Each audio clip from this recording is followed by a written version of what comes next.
everybody. My goal in this video is to talk about the top 5 things I generally hear as a blind person. If you like it, please hit the like button. If you want to hear more from me, hit subscribe. If you have any questions or comments about anything I say in this video, please feel free to leave them in the comments. I've been blind for over 12 years now, and I will freely admit to the fact that I had these same questions of a blind person before losing my sight, because I will say generally the media has not been kind to blind people at all. So most of my knowledge when I lost my sight came from what I saw in movies, TV, and reading books, and I thought my whole life was freaking over with, but it's not. I've done more now blind than I did when I could see.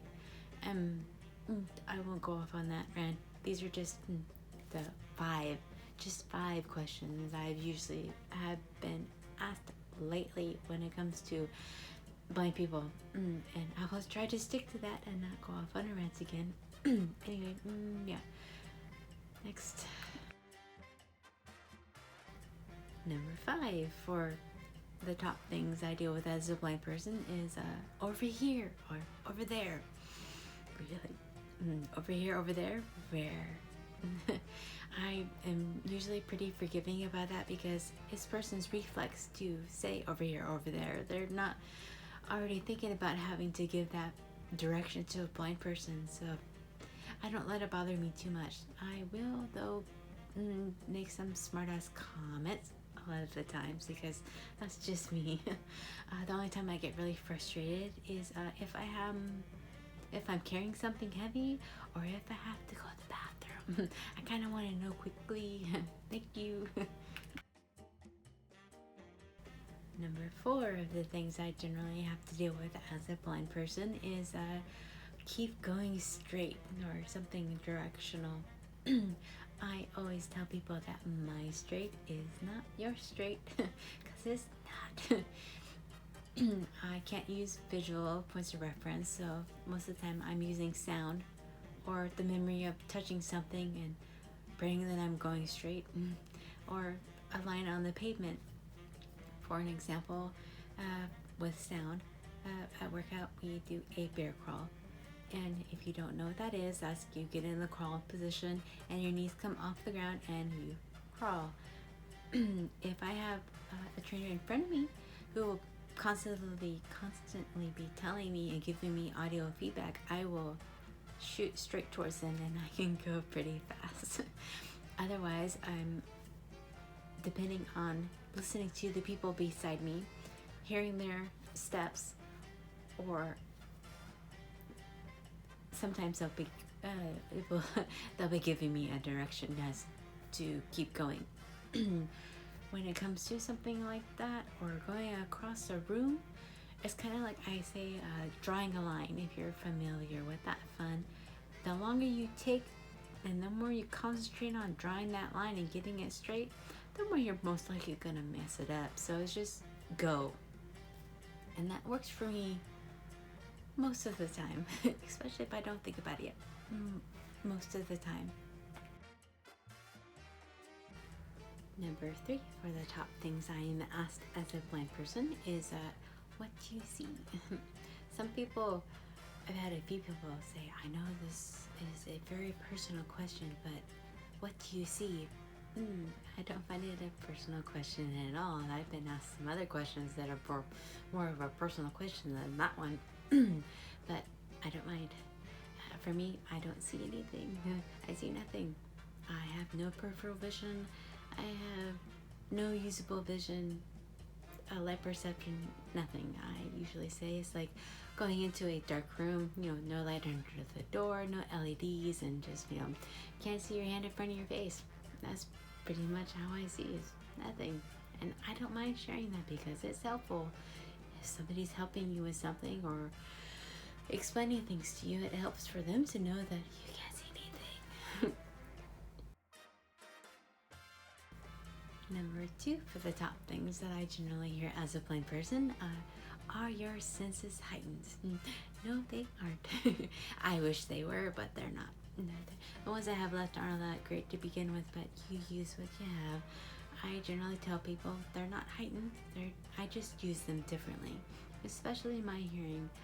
Um, I'm pretty good at paying attention to my current surroundings, but also listening to things in a different part of the room or area I am in. One example is at workout. The trainer will be going over what he said, and everybody will be talking around me. And then we go to get going, and then they'll like, what were we supposed to be doing again? And I'll remember that. Or going on a lap, and I'm tuned into the music to see where I'm at, because the closer it is, the closer I'm done to finishing that lap. Or I'll hear the trainer say bring it in or whatever. So like, okay, we can go. When it comes to my sense of smell, it stinks har har har. But my stroke took most of it. So if it's a strong smell, I'll smell it, whether it's good or bad. I'll smell it. But generally, I can't really smell too much. That's really not cool when it comes to figuring out if the milk is bad or not. I try to keep a running tally of how many days it's been in the refrigerator. My sense of taste, your sense of taste is linked to your sense of smell. So since my sense of smell isn't all that great, now there is my sense of taste. I generally rely on stuff that isn't subtle. Things like spicy, mint, citrus. There are some things that I just can't taste. I can smell them, but I can't taste them. Like garlic, can't really tell. Not when it's by itself. Avocado, no, not at all. But if it's mixed with something else, like in guacamole or on a taco, I can taste that. Let's see. So my sense of touch. I have a pinched nerve in my neck, so my sense of touch is pretty bad because the palms of my hands are numb. I can feel if something is soft, hard, if there's a texture going on with it, but generally I can't feel the fine details, which, like Braille. Braille is in 6 cells, the dots. I can feel that there's dots, but I can't tell the formation, so I can't really read Braille all that well, which reminds me of my Braille instructor. She gave me a Braille watch to try and use, and I could get a general idea what was going on by feeling it, but if I wanted to get details, I would touch it with my tongue. Yes, I would use my tongue to see the formation of the dots. Hey, toddlers do it. Look it up. That's how they explore their world. They use their tongue to touch.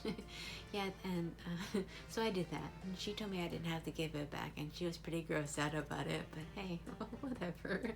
I do that to feel details and things. Not a lot of things, but just details. Let's see. I think that's pretty much it for that one. Time for the top one of things that I'm asked as a blind person, and it has to do with personal hygiene.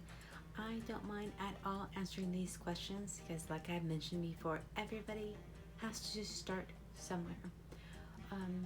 I know for me, I asked this question the November before I had my stroke, the following February, I think it was. I didn't ask a question. I made a smart-ass remark about, I bet blind people go through a lot of toilet paper, har har har. But no, seriously, now I know you don't. Think about it. How often do you look when you're doing that? Really? Because I have been asked that. When does a blind person know when to stop wiping? You just know.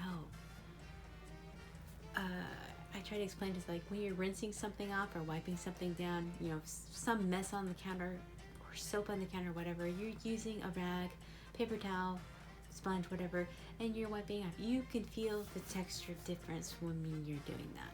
That's the best I can explain it. Other hygiene things, if you've noticed, I have a video, this is my first video, where I show me putting on my makeup.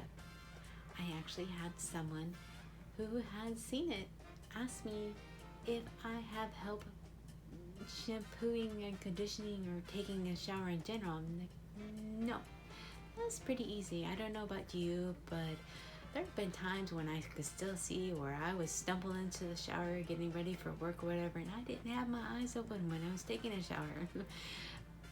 As long as I know where everything is at, I'm good.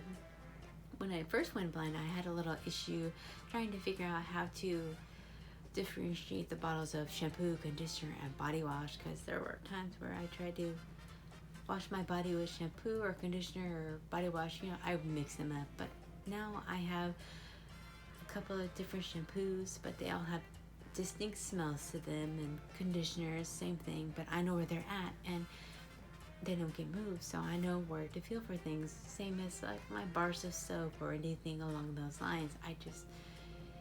Organization is the key, people. As long as you're organized and you know where everything's at, you're good to go.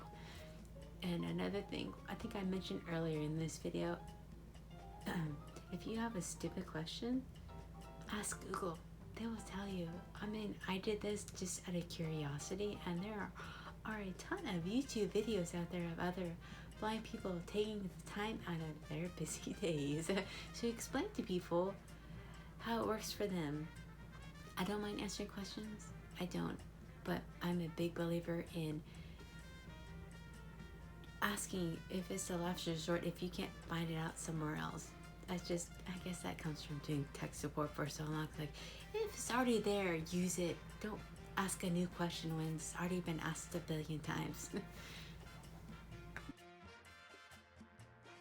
I hope that was informative and answered some of your questions.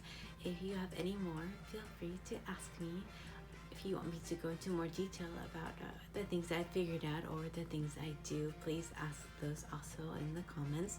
If you enjoyed this video, please hit like for me. If you would like to see more from me, hit the subscribe button.